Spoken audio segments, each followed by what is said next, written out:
Hello guys and hi everyone. Today I am discussing the disadvantage of A just in time. Okay बच्चों, देखते हैं। पहला है आपका delayed production if A delayed supply. ये कहना चाहता है कि अगर आपका सप्लायर डिले करेगा तो आपका प्रोडक्शन भी डिले हो जाएगा। क्यों? क्योंकि जस्ट इन टाइम में आप सप्लायर से रॉ मटेरियल ख़रीदते हो। अगर आपका सप्लायर रॉ मटेरियल आपको भेजने में डिले कर देगा, लेट कर देगा, तो आप प्रोडक्शन भी तो आपका डिले होगा ना। तो ये कहना चाहता है। दूसरा है बच्चों आपका lost sale. Just in time में क्या होता है, आपका लॉस्ट सेल होने के भी चांसेस होते हैं। क्यों?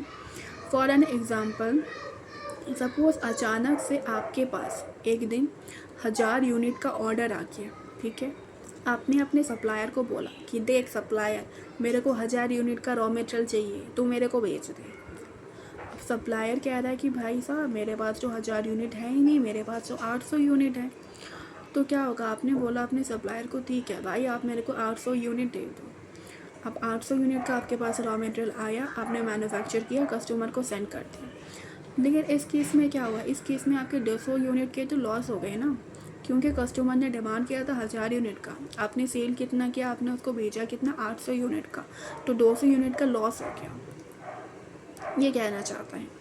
दूसरा है बच्चों आपका इंक्रीजिंग कॉस्ट, ऑर्डरिंग यानी admin cost. Just in time में क्या होता है, जो आपका ऑर्डरिंग कॉस्ट है, जो एडमिन कॉस्ट है, वो इंक्रीज़ होता रहता है, इंक्रीज़ हो जाता है। सपोज़ एक दिन आपके पास एक दिन क्या हुआ, आपके पास एक दिन में 3 बार ऑर्डर आ गया। 3 बार ऑर्डर आया है, इसका मतलब सप्लायर जो है वो आपको 3 बार रॉ मटेरियल सेंड करेगा।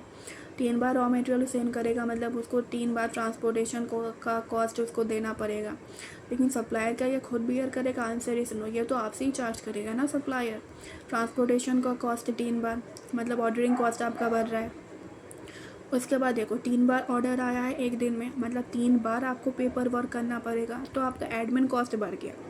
जितनी बार पेपर वर्क होगा उतनी बार आपका एडमिन कॉस्ट लगेगा। तो ये कहना चाहता है जस्ट इन टाइम में आपका जो ऑर्डरिंग कॉस्ट है, एडमिन कॉस्ट है, वो आपका इंक्रीज़ हो जाता है। लास्ट है बच्चों आपका over dependence on the supply. Just in time में जो भी कंपनी जस्ट इन टाइम जो है वो यूज़ करती है, वो ज़्यादा ओवर डिपेंडेंस हो जाती है अपने सप्लायर पे। क्यों? क्योंकि जस्ट इन टाइम में आप अपने सप्लायर से रॉ मटेरियल ख़रीदते हो, एडवांस में तो नहीं खरीदते ना, जब आपको रिक्वायरमेंट होती है तभी आप ख़रीदते हो। आप सप्लायर से रॉ मटेरियल ख़रीदते हो, अगर आपका सप्लायर टाइम पे सप्लाई करेगा आपको, तभी आप प्रोडक्शन कर सकते हो।